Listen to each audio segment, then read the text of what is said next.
ശബരിമലയെക്കുറിച്ചുള്ള പ്രധാനമന്ത്രി മോദിയുടെ പ്രസംഗം ഭരണഘടനാ വിരുദ്ധവും സത്യപ്രതിജ്ഞാ ലംഘനവുമെന്ന് സിപിഎം സംസ്ഥാന സെക്രട്ടറി കോടിയേരി ബാലകൃഷ്ണൻ. പ്രധാനമന്ത്രിയുടെ പദവിക്ക് ചേരുന്നതല്ല, മറിച്ച് RSS പ്രചാരകന് ചേരുന്നതാണ് മോദിയുടെ പ്രസംഗമെന്നും കോടിയേരി പറഞ്ഞു. കേരളത്തിൽ ത്രിപുര ആവർത്തിക്കുമെന്ന് മോദിയുടെ സ്വപ്നം മാത്രമാണെന്നും മധ്യപ്രദേശിലടക്കമുണ്ടായ പരാജയം മറച്ചുവെക്കാനാണ് ത്രിപുരയുടെ പേര് പറഞ്ഞ അണികളെ ആവേശത്തിലാക്കുന്നതെന്നും കോടിയേരി തലശ്ശേരിയിൽ പറഞ്ഞു. നരേന്ദ്രമോദി ഇന്നലെ കൊല്ലത്ത് നടത്തിയിട്ടുള്ള പ്രസംഗം ഭരണഘടനാ വിരുദ്ധവും സത്യപ്രതിജ്ഞാ ലംഘനവും പ്രധാനമന്ത്രിയുടെ പദത്തിന് യോജിക്കാത്തതുമാണ്. ഒരു RSS പ്രചാരകന്റെ നിലയിലാണ് ഇന്നലെ പ്രധാനമന്ത്രി കൊല്ലത്ത് നടത്തിയിട്ടുള്ള പരാമർശങ്ങൾ. ശബരിമല സുപ്രീം കോടതി വിധി നടപ്പാക്കിയതിനെ പരാമർശിച്ചുകൊണ്ട് കേരള ഗവൺമെൻറ്റിനെ പ്രധാനമന്ത്രി വിമർശിക്കുകയുണ്ടായി. സുപ്രീം കോടതിയുടെ വിധിയാണ് നടപ്പാക്കാൻ കേരള ഗവൺമെൻറ് ശ്രമിച്ചത്. ഭരണഘടനാ ബെഞ്ചിൻ്റെതാണ് ആ വിധി. അത്തരമൊരു വിധി നടപ്പാക്കിയതിനെയാണ് പ്രധാനമന്ത്രി കുറ്റപ്പെടുത്തിയിരിക്കുന്നത്. ഭരണഘടനാ മൂല്യങ്ങൾ ഉയർത്തിപ്പിടിക്കാൻ ബാധിതപ്പെട്ട പ്രധാനമന്ത്രിയാണ് ഭരണഘടന പ്രകാരം പ്രവർത്തിക്കുന്ന ഒരു സംസ്ഥാന ഗവൺമെൻറ്റിനെ കുറ്റപ്പെടുത്തിയിരിക്കുന്നത്. ഭരണഘടനക്കനുസരിച്ച് പ്രവർത്തിച്ചു കൊള്ളാം എന്ന് സത്യപ്രതിജ്ഞ ചെയ്തുകൊണ്ടാണ് പ്രധാനമന്ത്രിയും മറ്റുള്ള മന്ത്രിമാരും അധികാരമേൽക്കുന്നത്. ആ സത്യപ്രതിജ്ഞയുടെ നഗ്നമായ ലംഘനമാണ് ഇന്നലെ അദ്ദേഹം നടത്തിയിട്ടുള്ള പ്രസംഗത്തിലെ പരാമർശം.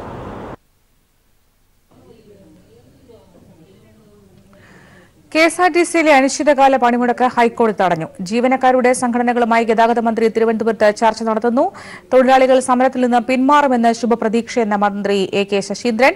പണിമുടക്കിൽ നിന്ന് പിന്നോട്ടില്ലെന്നും സമരവുമായി മുന്നോട്ട് പോകുമെന്നും സംയുക്ത സമരസമിതി പ്രതികരിച്ചിരുന്നു. വിവരങ്ങളുമായി ഷീജ ചേരുന്നു. ഷീജ, ഇപ്പോഴും മന്ത്രിയുടെ നേതൃത്വത്തിലുള്ള ചർച്ച പുരോഗമിക്കുകയാണോ? ചർച്ചയിൽ നമുക്ക് ഒരു ശുഭാപ്തി വിശ്വാസം പങ്കുവയ്ക്കാൻ കഴിയുമോ?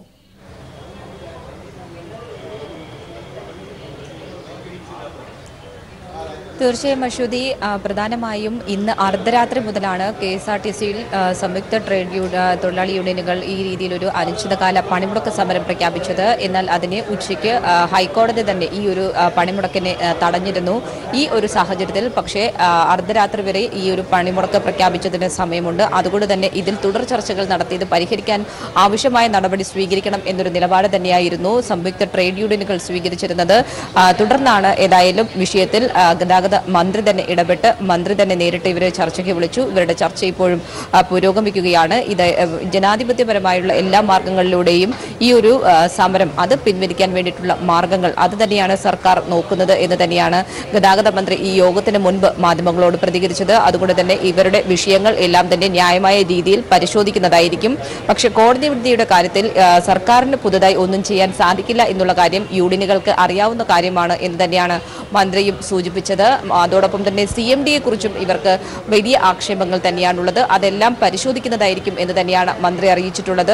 ഏതായാലും ഇവരുമായിട്ടുള്ള ഈ ഒരു യോഗം ഇപ്പോഴും തുടരുക തന്നെയാണ്. ഈ യോഗത്തിലൂടെ ഒരു സമവായത്തിലേക്ക് കാര്യങ്ങൾ കൊണ്ടുചെന്ന് എത്തിക്കുക എന്നുള്ളത് തന്നെയാണ് സർക്കാരിന് മുന്നിലുള്ള വലിയൊരു വെല്ലുവിളി എന്ന് പറയുന്നത്. കാരണം ഇന്ന് അർദ്ധരാത്രി മുതൽ ഈ രീതിയിൽ KSRTC ഒരു പണിമുടക്കിലേക്ക് കടക്കുകയാണെങ്കിൽ അത് വലിയ പ്രതിസന്ധി തന്നെയായിരിക്കും KSRTCക്കും ജനങ്ങൾക്കും ഉണ്ടാക്കുക. അത് ഒഴിവാക്കാൻ വേണ്ടിയിട്ടുള്ള നടപടികൾക്ക് തന്നെയാണ് സർക്കാർ പ്രാധാന്യം നൽകുന്നത്. അതിന്റെ അടിസ്ഥാനത്തിലുള്ള ചർച്ച തന്നെയാണ് ഇപ്പോൾ പുരോഗമിക്കുന്നത്. KSRTC സംഘടനകളുമായി ഗതാഗത മന്ത്രി നടത്തുന്ന ചർച്ച പുരോഗമിക്കുകയാണ്. വിവരങ്ങളാണ് ഷീജ നൽകിയത്. ഇന്ന് അർദ്ധരാത്രി മുതൽ KSRTC ജീവനക്കാർ പ്രഖ്യാപിച്ചിരുന്ന സമരം ഹൈക്കോടതി തടഞ്ഞു. പണിമുടക്കിനെതിരെ സമർപ്പിച്ച ഹർജിയിലാണ് ചീഫ് ജസ്റ്റിസ് അധ്യക്ഷനായ ഡിവിഷൻ ബെഞ്ചിന്റെ ഉത്തരവ്. ഒത്തുതീർപ്പ് ചർച്ചകളിൽ പങ്കെടുക്കാൻ കോടതി തൊഴിലാളി സംഘടനകളോട് നിർദ്ദേശിച്ചു. രാവിലെ ഹർജി പരിഗണിച്ച കോടതി അനുരഞ്ജന ചർച്ചകളുടെ തീരുമാനമറിയിക്കാൻ സർക്കാരിനോട് നിർദ്ദേശിച്ചു. ചർച്ച പരാജയപ്പെട്ടതായും ചർച്ചകൾ തുടരുമെന്നും ഉച്ചയ്ക്ക് ശേഷം ഹർജി വീണ്ടും പരിഗണിക്കവേ സർക്കാർ കോടതിയെ അറിയിച്ചു. നാളെ രാവിലെ 10-ന് അടുത്ത ഘട്ടം ചർച്ച തുടരുമെന്നും സർക്കാർ വ്യക്തമാക്കി. ഇതിനെ തുടർന്ന് സമരം തടഞ്ഞ് ഉത്തരവിട്ട കോടതി ചർച്ചകളിൽ പങ്കെടുക്കാൻ ട്രേഡ് യൂണിയനുകളോട് നിർദ്ദേശിക്കുകയും ചെയ്തു. കേസ് ചൊവ്വാഴ്ച വീണ്ടും പരിഗണിക്കും. രാവിലെ ഹർജി പരിഗണിക്കവേ സമരത്തെ കോടതി വിമർശിച്ചു. ചർച്ചകൾ നടക്കുമ്പോൾ സമരം പ്രഖ്യാപിച്ചത് ശരിയാണോ എന്ന് കോടതി ചോദിച്ചു. ജനങ്ങളെ ബുദ്ധിമുട്ടിച്ച് എന്തിനാണ് സമരം?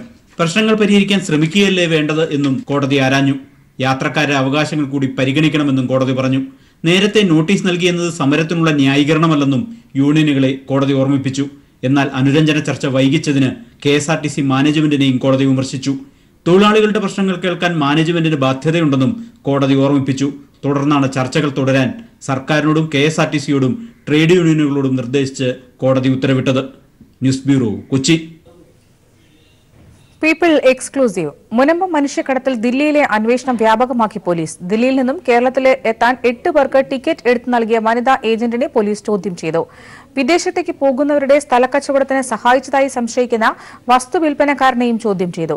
വിദേശത്തേക്ക് കടന്നെന്ന് സംശയിക്കുന്ന വിവരങ്ങൾക്കായി അംബേദ്കർ കോളനി കേന്ദ്രീകരിച്ച് പോലീസ് തെരച്ചിൽ സജീവമാക്കിയിട്ടുണ്ട്. സദർ ബസാർ കേന്ദ്രീകരിച്ച് പ്രവർത്തിക്കുന്ന ട്രാവൽ ഏജന്റായ സ്ത്രീയാണ് മുനമ്പം വഴി വിദേശത്തേക്ക് കടന്നെന്ന് സംശയിക്കുന്ന 8 ദില്ലി സ്വദേശികൾക്ക് കേരളത്തിലേക്ക് ടിക്കറ്റ് എടുത്തു നൽകിയത്. ഇവരെ അന്വേഷണ സംഘം ഇന്ന് ചോദ്യം ചെയ്തു. കമ്മീഷന് വേണ്ടിയാണ് ടിക്കറ്റ് എടുത്തു നൽകിയതെന്ന് ചോദ്യം ചെയ്യലിൽ സ്ത്രീ പോലീസിനോട് പറഞ്ഞു. നിരവധി പേർ ദില്ലി അംബേദ്കർ നഗർ കോളനിയിൽ നിന്ന് കഴിഞ്ഞ മാസങ്ങളിൽ സ്ഥലം വിറ്റ് വിദേശത്തേക്ക് കടന്നതായാണ് സൂചന. കോളനി കേന്ദ്രീകരിച്ച് പ്രവർത്തിക്കുന്ന വസ്തുവിൽപ്പനക്കാരൻ സോനു നാടുവിടുന്നവരെ സ്ഥലക്കച്ചവടത്തിന് സഹായിച്ചതായി പോലീസിന് സംശയമുണ്ട്. ഇയാളെയും പോലീസ് ചോദ്യം ചെയ്യും. ഇതുകൂടാതെ വിദേശത്തേക്ക് കടന്നവർ തങ്ങൾ സുരക്ഷിതരാണെന്ന് കാണിച്ച് വീഡിയോ കോൾ ചെയ്യുകയും ഈ രീതിയിൽ കൂടുതൽ ആളുകളെ നാടുകടക്കാനായി ക്യാൻവാസ് ചെയ്തതായും പോലീസ് അന്വേഷണത്തിൽ വ്യക്തമായിട്ടുണ്ട്. കോളനിയിൽ നിന്നും നാടുവിട്ടതായി സംശയിക്കുന്നവരുടെ മേൽവിലാസങ്ങളിൽ കേരള പോലീസ് പരിശോധന ഇന്നും തുടർന്നു. Sharath K Sasi, news bureau, Delhi. സംവിധായകൻ ലെനിൻ രാജേന്ദ്രന് സാംസ്കാരിക കേരളത്തിന്റെ അന്ത്യാഞ്ജലി. ഇന്നലെയും ഇന്നുമായി ആയിരങ്ങൾ നൽകിയ അന്ത്യാഭിവാദ്യങ്ങൾ ഏറ്റുവാങ്ങിയാണ് തലസ്ഥാന നഗരി പ്രിയ സംവിധായകന് വിട ചൊല്ലിയത്. ആദ്യം യൂണിവേഴ്സിറ്റി കോളേജിലും കലാഭവൻ തിയേറ്ററിലും പൊതുദർശനത്തിന് വെച്ച മൃതദേഹത്തിൽ രാഷ്ട്രീയ, സാംസ്കാരിക, സാമൂഹ്യ മേഖലയിലെ നിരവധി പേർ അന്തിമോപചാരം അർപ്പിച്ചു.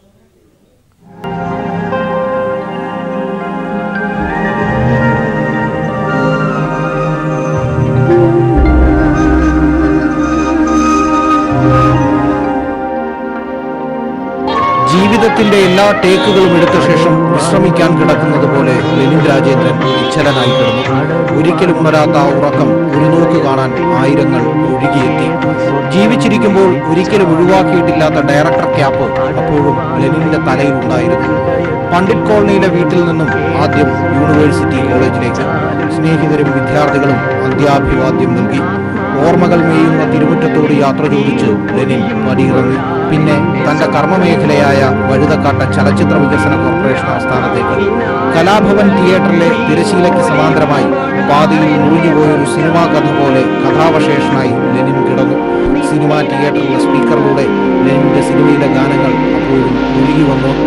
സംസ്ഥാന മന്ത്രിമാരും സിനിമാ പ്രവർത്തകരും രാഷ്ട്രീയ, സാംസ്കാരിക, സാമൂഹ്യ മേഖലയിലെ പ്രമുഖരും മുതൽ അതിസാധാരണക്കാർ വരെ പ്രിയ സംവിധായകന് അന്തിമോപചാരമർപ്പിച്ചു.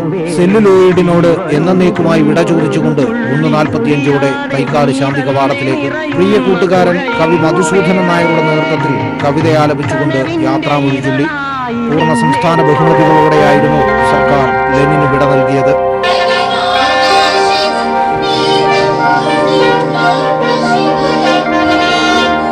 അടുത്ത ബന്ധുക്കൾ അന്ത്യാഞ്ജലി അർപ്പിച്ചതോടെ ചടങ്ങുകൾ അവസാനിച്ചു. വേനലായി, മഴയായി, മകരമഞ്ഞായി ഋതുപരിണാമങ്ങളെ സിനിമാ സ്ക്രീനിലേക്ക് കൊണ്ടുവന്ന സംവിധായകന്റെ ദേഹം അഗ്നി ഏറ്റുവാങ്ങി. കേരളി ടിവിക്ക് വേണ്ടി news director NP Chandrasekharan, Muhammad Arif, Unnicheriyan, B Sunil എന്നിവർ പുഷ്പചക്രം അർപ്പിച്ചു.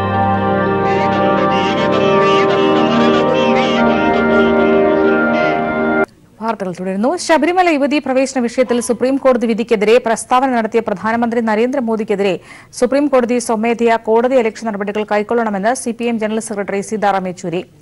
ജനക്കൂട്ടമല്ല, രാജ്യത്തെ നിയമ സംവിധാനമാണ് കാര്യങ്ങൾ തീരുമാനിക്കേണ്ടത്. എല്ലാവരും സുപ്രീം കോടതി ഉത്തരവ് പാലിക്കണം. എന്നാൽ ഇതിന് വിരുദ്ധമായി പ്രധാനമന്ത്രി കസേരയിലിരിക്കുന്ന ആൾ തന്നെ സുപ്രീം കോടതി ഉത്തരവിനെതിരെ പ്രതികരിക്കുന്നത് ലജ്ജാകരമെന്നും യെച്ചൂരി ട്വീറ്റ് ചെയ്തു.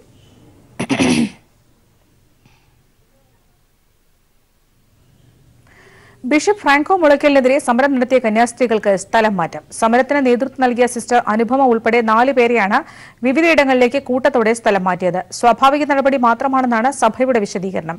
എന്നാൽ സ്ഥലം മാറ്റ ഉത്തരവ് പ്രതികാര നടപടിയാണെന്നും കുറവിലങ്ങാട് മഠം വിട്ടുപോകില്ലെന്നും കന്യാസ്ത്രീകൾ പ്രതികരിച്ചു. ബിഷപ്പ് ഫ്രാങ്കോ മുളയ്ക്കലിനെ അറസ്റ്റ് ചെയ്യണമെന്നാവശ്യപ്പെട്ട് സമരം ചെയ്ത കന്യാസ്ത്രീകളായ അനുപമ, ജോസഫിൻ, ആൽഫി, അൻസിറ്റ എന്നിവരെയാണ് വിവിധയിടങ്ങളിലേക്ക് സ്ഥലം മാറ്റിക്കൊണ്ട് മദർ സുപ്പീരിയർ ജനറൽ ഉത്തരവിറക്കിയത്. സമരത്തിന് നേതൃത്വം നൽകിയ സിസ്റ്റർ അനുപമയെ പഞ്ചാബിലെ അമൃത്സറിലേക്കും, സിസ്റ്റർ ജോസഫിനെ ജാർഖണ്ഡിലെ ലാൽമട്ടിയയിലേക്കും, സിസ്റ്റർ ആൽഫിയെ ബീഹാറിലെ പകർത്തലയിലേക്കും, സിസ്റ്റർ അൻസിറ്റിയെ കണ്ണൂർ പരിയാരത്തിലേക്കുമാണ് സ്ഥലം മാറ്റിയത്. ജനുവരി 3-ാം തീയതിയാണ് Missionaries of Jesus mother general superior Regina Kadamthottu ഉത്തരവ് അയച്ചിരിക്കുന്നത്. കന്യാസ്ത്രീകൾ സഭാവിരുദ്ധമായി അച്ചടക്കലംഘനം നടത്തിയതായി ഉത്തരവിൽ ചൂണ്ടിക്കാട്ടിയിട്ടുണ്ട്. കന്യാസ്ത്രീകൾ പരസ്യമായി സമരത്തിനിറങ്ങിയത് സഭാചട്ടങ്ങളുടെ ലംഘനമാണെന്നും സഭാ നിയമങ്ങൾ അനുസരിച്ച് ജീവിക്കാൻ കന്യാസ്ത്രീകൾക്ക് ബാധ്യതയുണ്ടെന്നും ഉത്തരവിൽ പറയുന്നു. അതേസമയം പീഡന പരാതി നൽകിയ കന്യാസ്ത്രീക്ക് സ്ഥലം മാറ്റമില്ല. ഇവർ കുറവിലങ്ങാട് മഠത്തിൽ തുടരും. സ്ഥലം മാറ്റം ലഭിച്ച കന്യാസ്ത്രീകളോട് 2018 മാർച്ചിൽ ഇതേ സ്ഥലങ്ങളിലേക്ക് പോകാൻ നിർദ്ദേശിച്ചിരുന്നതായും അതിനാൽ ഇപ്പോഴത്തെ സ്ഥലം മാറ്റം സ്വാഭാവിക നടപടിയാണെന്നും വിശദീകരിക്കുന്നുണ്ട്.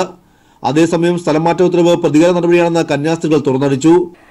ഞങ്ങളെ എങ്ങനെയെങ്കിലും എല്ലാവരെയും പല സ്ഥലങ്ങളിലേക്ക് സ്പ്ലിറ്റ് ചെയ്യിച്ച് ഞങ്ങളെ മാനസികമായിട്ടും നമ്മുടെ പരാതിക്കാരെ സിസ്റ്റർ ഉൾപ്പെടെ ഞങ്ങളെല്ലാവരെയും മാനസികമായിട്ടും ശാരീരികമായിട്ടും ഇമോഷണലി ഒക്കെ ഞങ്ങളെ എങ്ങനെയെങ്കിലും പീഡിപ്പിച്ച് ഞങ്ങളെ ഒന്ന് ഇല്ലാണ്ടാക്കുക.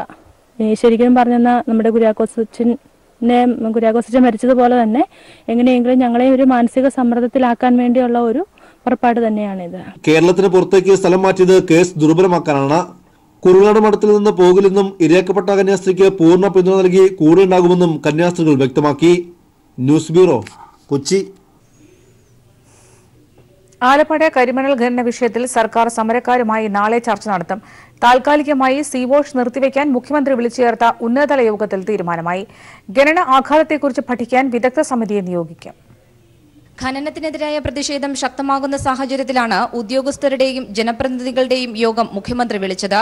വിഷയത്തിൽ ജനങ്ങളെ ബോധ്യപ്പെടുത്തുന്ന തരത്തിലുള്ള സർക്കാർ ഇടപെടൽ വേണമെന്ന് ഉദ്യോഗസ്ഥരുടെ യോഗത്തിൽ മുഖ്യമന്ത്രി പറഞ്ഞു. നിലവിലെ സാഹചര്യത്തിൽ സീ വാഷിംഗ് നിർത്തിവെക്കാമെന്നും ഖനനത്തിന്റെ പ്രത്യാഘാതങ്ങൾ പഠിക്കാൻ സമിതിയെ വെക്കാമെന്നുമുള്ള മുഖ്യമന്ത്രിയുടെ നിർദ്ദേശവും യോഗം അംഗീകരിച്ചു. അതേസമയം ശാസ്ത്രീയമായ ഖനനം തുടരും. ആലപ്പാടിന്റെ സംരക്ഷണവും ജനങ്ങളുടെ സ്വൈര്യമായ ജീവിതവുമാണ് സമരത്തിൽ ലക്ഷ്യം വയ്ക്കുന്നതെങ്കിൽ അതിന് സഹായകരമായ നടപടികൾ തീർച്ചയായും ഗവൺമെന്റിന്റെ ഭാഗത്തുനിന്ന് ഉണ്ടാകുമെന്ന ഉറച്ച ധാരണയാണ് ഞങ്ങൾക്കുള്ളത്. സമരം നിർത്തണമെന്ന് ആവശ്യപ്പെടേണ്ടത് ബഹുമാനപ്പെട്ട മുഖ്യമന്ത്രിയാണ്, അല്ലല്ലേ? ഗവൺമെന്റാണ് അത് തീരുമാനിക്കേണ്ടത്. സമരക്കാരുമായി വ്യവസായ മന്ത്രി നാളെ ചർച്ച നടത്തും. ചർച്ചയിലൂടെ സമരം അവസാനിക്കുമെന്നാണ് പ്രതീക്ഷയെന്ന് മന്ത്രി ജെ മേഴ്സിക്കുട്ടിയമ്മ പ്രതികരിച്ചു. സമരക്കാരുമായിട്ടും ചർച്ച ചെയ്യാൻ തീരുമാനിച്ചിട്ടുണ്ട്. ഇത് തീരാതിരിക്കാൻ പറ്റില്ലല്ലോ. വ്യവസായ മന്ത്രി പറയാം. നിയമസഭാ പരിസ്ഥിതി കമ്മിറ്റിയുടെ ശുപാർശ പ്രകാരം ജില്ലാ കളക്ടറും ജനപ്രതിനിധികളും അടങ്ങുന്ന മോണിറ്ററിംഗ് സമിതി രൂപീകരിക്കാനും ഉന്നതതല യോഗം തീരുമാനിച്ചു. വ്യവസായ മന്ത്രിയുമായുള്ള ചർച്ചയിൽ പങ്കെടുക്കുമെന്ന് സമരസമിതിയും അറിയിച്ചിട്ടുണ്ട്. News bureau, Thiruvananthapuram. ശബരിമലയിൽ ദർശനത്തിനെത്തിയ യുവതികളെ നീലിമലയിൽ തടഞ്ഞു. വ്രതമെടുത്ത് ദർശനത്തിനെത്തിയതാണെന്ന് അറിയിച്ചിട്ടും യുവതികളെ നീലിമലയിൽ തടയുകയായിരുന്നു. രേഷ്മ നിഷാന്ത്, ഷാനില സജേഷ് എന്നിവരാണ് ദർശനത്തിനെത്തിയത്. പ്രതിഷേധവുമായി എത്തിയ ഒരു സംഘമാണ് ഇവരെ തടഞ്ഞത്. പ്രതിഷേധത്തെ തുടർന്ന് ഇവർ മല കയറാനാകാതെ മടങ്ങി. ചൊവ്വാഴ്ച പുലർച്ചെ 4:00-ഓടെയാണ് കണ്ണൂർ സ്വദേശികളായ 2 യുവതികൾ ശബരിമല ദർശനത്തിനായി പമ്പയിലെത്തിയത്. തുടർന്ന് മലചവിട്ടി മുന്നോട്ട് പോയ യുവതികളെ നീലിമലയിൽ പ്രതിഷേധക്കാർ തടയുകയായിരുന്നു. 2 യുവതികളടങ്ങിയ 9-അംഗ സംഘത്തെയാണ് പ്രതിഷേധക്കാർ തടഞ്ഞത്. ആദ്യം പിന്മാറാൻ തയ്യാറല്ലെന്ന് ഇവർ പോലീസിന് നിലപാട് അറിയിച്ചു. എന്നാൽ മുന്നോട്ട് പോകാൻ അനുവദിക്കില്ലെന്ന നിലപാടിലായിരുന്നു പ്രതിഷേധക്കാർ. കാര്യമറിയാതെ ഇതര സംസ്ഥാനത്തു നിന്നുള്ള ഭക്തരും സ്ഥലത്ത് തമ്പടിച്ചു. പൂർണ്ണമായും വഴി തടഞ്ഞുള്ള പ്രതിഷേധത്തിൽ പമ്പയിൽ നിന്ന് സന്നിധാനത്തേക്ക് പോയ തീർത്ഥാടകരും സന്നിധാനത്ത് നിന്ന് ദർശനം കഴിഞ്ഞ് മടങ്ങിയ തീർത്ഥാടകരും കുരുക്കിൽപ്പെട്ടു. ഇത് നീലിമല ഭാഗത്ത് ഏറെ നേരം വലിയ തിരക്ക് സൃഷ്ടിച്ചു.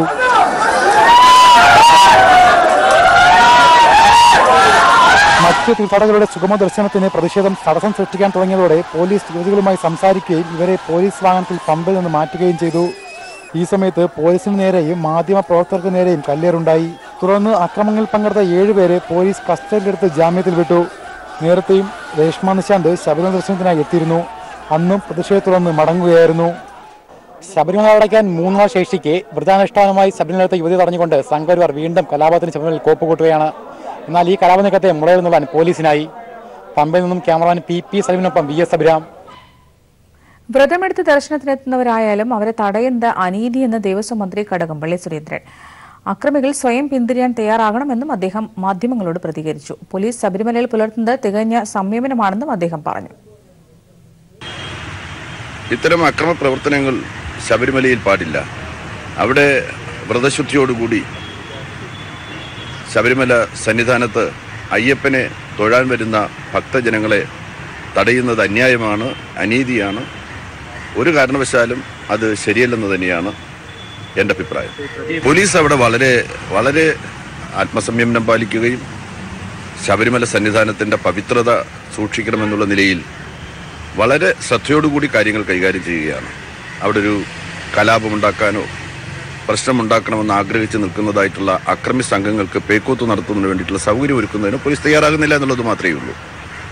നിശ്ചയമായിട്ടും അക്രമത്തിന് വേണ്ടിയിട്ട് കോപ്പ് കൂട്ടി എത്തുന്നതായിട്ടുള്ള ആളുകളാണ് തിരുത്തേണ്ടത്. അവിടെ സ്ത്രീകൾ പ്രവേശിച്ച് കഴിഞ്ഞിട്ടുണ്ട്. ഇവരുടെ ശ്രദ്ധയിൽപ്പെടാതെ എത്രയോ പേർ വന്നു കഴിഞ്ഞിട്ടുണ്ട്. അപ്പോൾ അതുകൊണ്ട് ഇവർ 7-8 പേരടങ്ങുന്ന സംഘമാണെന്നാണ് തോന്നുന്നത്. ഞാൻ അങ്ങനെയാണ് മനസ്സിലാക്കുന്നത്. അതുകൊണ്ടായിരിക്കാം ഈ അക്രമികളുടെ ശ്രദ്ധയിൽപ്പെട്ടത്. അപ്പം അതുകൊണ്ട് ഈ അക്രമത്തിൽ നിന്ന് പിന്തിരിയുക എന്നുള്ളതാണ് പ്രധാനമായിട്ടും വേണ്ടത്. യുവതികളെ ശബരിമല അരവണ കൌണ്ടറിലും കൊപ്ര കളത്തിലും ഒളിപ്പിച്ചിരിക്കുന്നുവെന്ന് ചില മാധ്യമങ്ങൾ പ്രചരിപ്പിക്കുന്ന വാർത്ത ശുദ്ധ അസംബന്ധമെന്ന് ദേവസ്വം എക്സിക്യൂട്ടീവ് ഓഫീസർ. ഇന്ന് സന്നിധാനത്ത് യുവതികൾ എത്തിയിട്ടില്ലെന്നും അദ്ദേഹം പറഞ്ഞു. ശബരിമലയിൽ ഇന്ന് യുവതികൾ എത്തിയതായിട്ട് ചില ചാനലുകളിൽ വാർത്ത വന്നത് ഇവിടെ വന്നതായി ദേവസ്വത്തിന്റെ ചുമതല ഏർപ്പെട്ടിട്ടുള്ള എക്സിക്യൂട്ടീവ് ഓഫീസർ എന്ന നിലയിൽ എൻ്റെ ശ്രദ്ധയിൽപ്പെടുകയോ മറ്റ് പോലീസിന്റെ ഭാഗത്തു നിന്ന് അറിയിപ്പുകൾ ലഭ്യമാവുകയോ ഒന്നും തന്നെ ചെയ്തിട്ടില്ല. ഒരു ചാനലിൽ നമ്മുടെ അരവണ പ്ലാന്റിൽ ഇങ്ങനെ യുവതികളെ സംരക്ഷിക്കുന്നതായി ഒരു വാർത്ത വന്നു. അത് തികച്ചും തെറ്റായ ഒരു വാർത്തയാണ്. അത്തരത്തിലൊരു വാർത്ത ഈ ശബരിമലയെ സംബന്ധിച്ച് നമ്മൾ സംരക്ഷിക്കുന്നു എന്ന് പറയുന്ന ആ വാർത്ത അത്തരത്തിൽ ആ ചാനൽ പുറത്തുവിട്ടത് ഒഴിവാക്കേണ്ട ഒരു സംഗതി തന്നെയാണെന്നാണ് എനിക്ക് പറയാനുള്ളത്. അത് അങ്ങനെയുള്ള ആരും തന്നെ ഇവിടെ നമ്മുടെ സംരക്ഷണയിലോ കൊപ്രാക്കളത്തിലോ ഉള്ളതായി എൻ്റെ ശ്രദ്ധയിലോ ആരും പറഞ്ഞുള്ള അറിവിലോ ഇല്ലാത്തതാണ്. അത് ഈ ചാനൽ മുഖേനയാണ് എനിക്ക് അറിവ് ലഭിച്ചിട്ടുള്ളത്. അരവണ പ്ലാന്റിൽ പൂർണ്ണമായി എൻ്റെ ഉത്തരവാദിത്വത്തിൽപ്പെട്ട മേഖലയാണ്. ആ മേഖലയിൽ അത് സ്ത്രീ എന്നുള്ളത് മാത്രമല്ല, എന്ത് സംഭവിച്ചാലും ആ നിമിഷം തന്നെ എൻ്റെ ശ്രദ്ധയിൽ കൊണ്ടുവരും. അത് ഞാൻ പൂർണ്ണമായും പരിശോധിച്ചതിന് ശേഷം തന്നെയാണ് ഈ വിവരം നൽകുന്നത്. വാർത്തകൾ തുടരുന്നു. തൊഴിൽ നഷ്ടപ്പെട്ട ബാർ ഹോട്ടൽ തൊഴിലാളികൾക്ക് പുനരധിവാസ പദ്ധതി മന്ത്രിസഭ അംഗീകരിച്ചു. 2014-15 പുതിയ അബ്കാരി നയം നടപ്പാക്കിയതിനെ തുടർന്ന് തൊഴിൽ നഷ്ടപ്പെട്ട ബാർ ഹോട്ടൽ തൊഴിലാളികളുടെ പുനരധിവാസത്തിനുള്ള കരട് പദ്ധതി അംഗീകരിച്ചു. സുരക്ഷാ സ്വയം തൊഴിൽ പദ്ധതി എന്ന പേരിലാണ് ഇത് നടപ്പിലാക്കുക. ഈ പദ്ധതിയിൽ വരുന്ന ഗുണഭോക്താക്കൾക്ക് 5 വർഷത്തേക്ക് 2.5 ലക്ഷം രൂപ ടേം ലോണായും 1.5 ലക്ഷം രൂപ ഗ്രാന്റ് അല്ലെങ്കിൽ സബ്സിഡിയായും അനുവദിക്കുന്നതാണ്. ഈ വായ്പയ്ക്ക് 4% പലിശ. 5 വർഷത്തിനുള്ളിൽ മാസഗഡുക്കളായി വായ്പ തിരിച്ചടയ്ക്കണം. സ്വയം തൊഴിൽ പദ്ധതി നടത്തുന്നതിന് ആവശ്യമായ പരിശീലനം വ്യവസായ പരിശീലന വകുപ്പ് നൽകും. IAS ഉദ്യോഗസ്ഥരുടെ അലവൻസ് വർദ്ധിപ്പിക്കാനും മന്ത്രിസഭാ യോഗത്തിൽ തീരുമാനമായി.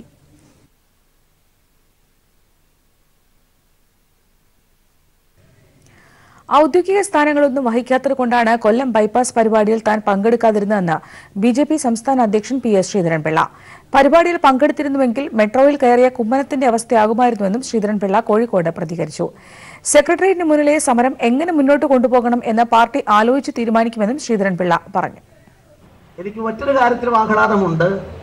ഇന്നലത്തെ പരിപാടി, കൊല്ലത്തെ പരിപാടി, ആ പരിപാടി 2 പരിപാടി ഉണ്ടായിരുന്നു കൊല്ലത്ത്. ഒന്നിൽ ഞാൻ പോയില്ല. ഞാൻ ഔദ്യോഗികമായി ആരും അല്ലാത്തത് കൊണ്ട് എന്തിനവിടെ പോകണം? ഇനി ആരെങ്കിലും ഒരു വാർത്ത ഉണ്ടാക്കണ്ട. പണ്ട് കുമ്മനം ട്രെയിനിൽ കയറിയത് വാർത്തയായതുപോലെ അത് ഒഴിവാക്കേണ്ടത് കൊണ്ട് ഞാൻ അവിടേക്ക് നാഷണൽ ഹൈവേയുടെ പരിപാടിക്ക് ഞാൻ പോയില്ല. പ്രധാനമന്ത്രിയുടെ പരിപാടിയിൽ ഉണ്ടായ പ്രോട്ടോകോൾ ലംഘനത്തിൽ ശക്തമായ പ്രതിഷേധമെന്ന് ചെന്നിത്തല. കേരളത്തെ വഞ്ചിച്ച മോദി കഴിവുണ്ടെങ്കിൽ കേരളത്തിൽ മത്സരിക്കണമെന്ന് വെല്ലുവിളിക്കുന്നതായും ചെന്നിത്തല പറഞ്ഞു. കേരളത്തിൽ മധ്യപ്രദേശും രാജസ്ഥാനും ഛത്തീസ്ഗഡും ആവർത്തിക്കുമെന്നും രമേശ് ചെന്നിത്തല അറിയിച്ചു. നരേന്ദ്രമോദിയുടെ ഇന്നലത്തെ കേരള സന്ദർശനം ഒരു വൻ പരാജയമായിരുന്നു. നരേന്ദ്രമോദി എന്തിനാണ് അവിടെ വന്നതെന്ന് ആർക്കും മനസ്സിലാവുന്നില്ല. നരേന്ദ്രമോദിയെ ഞാൻ വെല്ലുവിളിക്കുകയാണ്. കേരളത്തിൽ വന്ന് മത്സരിക്കട്ടല്ലേ അദ്ദേഹം? കേരളത്തിൽ മത്സരിക്കാൻ അദ്ദേഹം തയ്യാറാവട്ടെ. ഈ കേരളത്തിലെ ജനങ്ങളെ വഞ്ചിക്കാൻ നരേന്ദ്രമോദിക്കും RSSനും BJPക്കും കഴിഞ്ഞിട്ടുള്ളൂ. ഒന്നും ചെയ്യാൻ സാധിച്ചിട്ടില്ല. അതുകൊണ്ടാണ് ജനങ്ങൾ BJPയെയും RSSനെയും വിശ്വസിക്കാത്തത്. കേരളം കേരളമാണ്. കേരളത്തിലെ പുരോഗമന വിശ്വാസികളും മതേതര വിശ്വാസികളുമായ ജനങ്ങൾ ഒരു കാരണവശാലും RSSനും BJPക്കും അവിടെ വളരാനുള്ള അവസരം കൊടുക്കില്ല. KPCC പുനഃസംഘടന ലോക്സഭാ തെരഞ്ഞെടുപ്പിന് ശേഷം മാത്രം ഫെബ്രുവരി 20 മുൻപ് കോൺഗ്രസിന്റെ സ്ഥാനാർത്ഥി നിർണയം പൂർത്തിയാകുമെന്ന് KPCC അധ്യക്ഷൻ മുല്ലപ്പള്ളി രാമചന്ദ്രൻ അറിയിച്ചു. സംഘടനാ ചുമതലയുള്ളവർ മത്സരിക്കണോ എന്ന് ഹൈക്കമാൻഡ് തീരുമാനമെടുക്കും. സംസ്ഥാന ചുമതലയുള്ള AICC ജനറൽ സെക്രട്ടറി മുകുൾ വാസ്നിക്കുമായി KPCC നേതാക്കൾ കൂടിക്കാഴ്ച നടത്തി. അതേസമയം KPCC പുനഃസംഘടന വൈകുന്നതിൽ ഒരു വിഭാഗം നേതാക്കൾ ഹൈക്കമാൻഡിനെ അതൃപ്തി അറിയിച്ചു. KPCC അധ്യക്ഷൻ മുല്ലപ്പള്ളി രാമചന്ദ്രൻ, പ്രതിപക്ഷ നേതാവ് രമേശ് ചെന്നിത്തല, പ്രചാരണ സമിതി ചെയർമാൻ K മുരളീധരൻ എന്നിവരാണ് ഡൽഹിയിൽ മുകുൾ വാസ്നിക്കുമായി ചർച്ച നടത്തിയത്. കേരള ഹൌസിൽ 3 നേതാക്കളും പ്രത്യേകം ചർച്ച നടത്തിയ ശേഷമായിരുന്നു മുകുൾ വാസ്നിക്കുമായുള്ള കൂടിക്കാഴ്ച. തെരഞ്ഞെടുപ്പിനുള്ള വിവിധ കമ്മിറ്റികളുടെ രൂപീകരണമായിരുന്നു ചർച്ചാ വിഷയം. ഫെബ്രുവരി 20-നകം സ്ഥാനാർത്ഥി നിർണയം പൂർത്തിയാക്കുമെന്ന് മുല്ലപ്പള്ളി രാമചന്ദ്രൻ പറഞ്ഞു. 20-ഓടുകൂടി സ്ഥാനാർത്ഥി പട്ടിക പൂർത്തിയാക്കണമെന്നാണ് ഞങ്ങൾ ആഗ്രഹിക്കുന്നത്. ഓൾ ഇന്ത്യ കോൺഗ്രസ് കമ്മിറ്റിയുടെ നിർദ്ദേശവും ആ രൂപത്തിൽ തന്നെയാണ്. ഈ തെരഞ്ഞെടുപ്പിൽ ഞങ്ങൾ എടുക്കുന്ന സമീപനം ഏതെങ്കിലും ഒരു സ്ഥാനാർത്ഥിയുടെ മുഖം നോക്കിയായിരിക്കില്ല. ഈ തെരഞ്ഞെടുപ്പിൽ ഞങ്ങൾ സ്ഥാനാർത്ഥി നിർണയം നടത്തുക. ഏറ്റവും മികച്ച സ്ഥാനാർത്ഥി, ഒരു നിയോജകമണ്ഡലത്തിൽ വിജയസാധ്യത തെളിഞ്ഞ സ്ഥാനാർത്ഥി, ആ സ്ഥാനാർത്ഥി മാത്രമായിരിക്കും ഈ തെരഞ്ഞെടുപ്പിൽ കോൺഗ്രസിന്റെ സ്ഥാനാർത്ഥികളായിട്ട് രംഗത്ത് വരിക. ലോക്സഭാ തെരഞ്ഞെടുപ്പിന് മുമ്പ് മാത്രം പുനഃസംഘടന എന്ന് ദില്ലി കൂടിക്കാഴ്ചയിൽ തീരുമാനമായി. തെരഞ്ഞെടുപ്പിന് മുമ്പ് പുനഃസംഘടന നടത്തിയാൽ ഭിന്നതയുണ്ടാകും. പ്രചാരണം, ഏകോപനം, സ്ഥാനാർത്ഥി നിർണയം, മാധ്യമ കമ്മിറ്റികൾ എന്നിവയ്ക്ക് രൂപം നൽകും. സമിതികളിലേക്ക് പേരുകൾ നിർദ്ദേശിക്കാൻ KPCCക്ക് ഹൈക്കമാൻഡ് നിർദ്ദേശം നൽകി. കമ്മിറ്റി പ്രഖ്യാപനം രാഹുൽ ഗാന്ധി വിദേശ പര്യടനം കഴിഞ്ഞെത്തിയ ശേഷം മാത്രമേ നടക്കൂ. ഓരോ മണ്ഡലത്തിൽ നിന്നും സ്ഥാനാർത്ഥികളായി പരിഗണിക്കേണ്ട 3 പേരുടെ പട്ടിക സമർപ്പിക്കാനും ഹൈക്കമാൻഡ് ആവശ്യപ്പെട്ടിട്ടുണ്ട്. ഈ മാസം 29-ന് കേരളത്തിലെത്തുന്ന രാഹുൽ ഗാന്ധിയുടെ സന്ദർശനത്തിന്റെ ഒരുക്കങ്ങളും നേതാക്കൾ അവലോകനം ചെയ്തു. ഇതിനിടയിൽ മുൻ DCC പ്രസിഡന്റുമാർ ഉൾപ്പെടെയുള്ളവർ KPCC പുനഃസംഘടന വൈകുന്നതിൽ അതൃപ്തി അറിയിച്ചു. പ്രചാരണ സമിതിയിൽ ഉൾപ്പെടുത്തിയാൽ രാജിവെക്കുമെന്ന് മുന്നറിയിപ്പും നൽകിയിട്ടുണ്ട്. News bureau, Delhi. കർണാടകയിൽ രാഷ്ട്രീയ പ്രതിസന്ധി തുടരുന്നു. കോൺഗ്രസും BJPയും MLA-മാരെ പാർപ്പിച്ചിരിക്കുന്ന രഹസ്യ സങ്കേതങ്ങളിൽ സുരക്ഷ ശക്തമാക്കി. 5 കോൺഗ്രസ് MLA-മാർ താമസിക്കുന്ന മുംബൈയിലെ ഹോട്ടലിൽ കർണാടക പോലീസ് പരിശോധന നടത്തിയേക്കും. കർണാടക, മുംബൈ, ദില്ലി എന്നീ സംസ്ഥാനങ്ങൾ കേന്ദ്രീകരിച്ചാണ് JDS കോൺഗ്രസ് സഖ്യ സർക്കാരിനെതിരായ നീക്കങ്ങൾ സജീവമായിരിക്കുന്നത്. സ്വന്തം MLA-മാർ മറികണ്ഠം ചാടാതിരിക്കാൻ BJP 2 ദിവസം മുമ്പ് മുഴുവൻ പേരെയും ദില്ലി ഹരിയാന അതിർത്തിയിലെ ഗുരുഗ്രാമിലെ പഞ്ചനക്ഷത്ര ഹോട്ടലിൽ എത്തിച്ചിരുന്നു. ഹോട്ടലിന് ചുറ്റും ഇന്നലെ അർദ്ധരാത്രി മുതൽ സുരക്ഷ ശക്തമാക്കി. കർണാടകയിലെ വിവിധ സങ്കേതങ്ങളിലാണ് കോൺഗ്രസ് JDS MLA-മാർ ഉള്ളത്. മുംബൈയിൽ കോൺഗ്രസിന്റെ 5 വിമത MLA-മാർ BJP നേതാക്കൾക്കൊപ്പമുണ്ട്. ഇത് കോൺഗ്രസിന്റെ ആശങ്ക കൂട്ടുന്നു. ഇവർ താമസിക്കുന്ന ഹോട്ടലിൽ കർണാടക പോലീസ് പരിശോധന നടത്തിയേക്കും. മഹാരാഷ്ട്ര പോലീസിന്റെ സഹായത്തോടെ ഇത് തടയാനാണ് നീക്കം. ഹോട്ടലിലും സുരക്ഷ വർദ്ധിപ്പിച്ചു. അതേസമയം ഇപ്പോൾ നടക്കുന്ന കുതിരക്കച്ചവടത്തിൽ ആശങ്കയില്ലെന്നാണ് മുഖ്യമന്ത്രി കുമാരസ്വാമിയുടെ നിലപാട്. BJP MLA-മാരെ കുറുമാറ്റിക്കാനും ശ്രമം സജീവമായിട്ടുണ്ട്. 2 സ്വതന്ത്ര MLA-മാർ ഇന്നലെയാണ് കർണാടക സർക്കാരിനുള്ള പിന്തുണ പിൻവലിച്ചത്. News bureau, Delhi.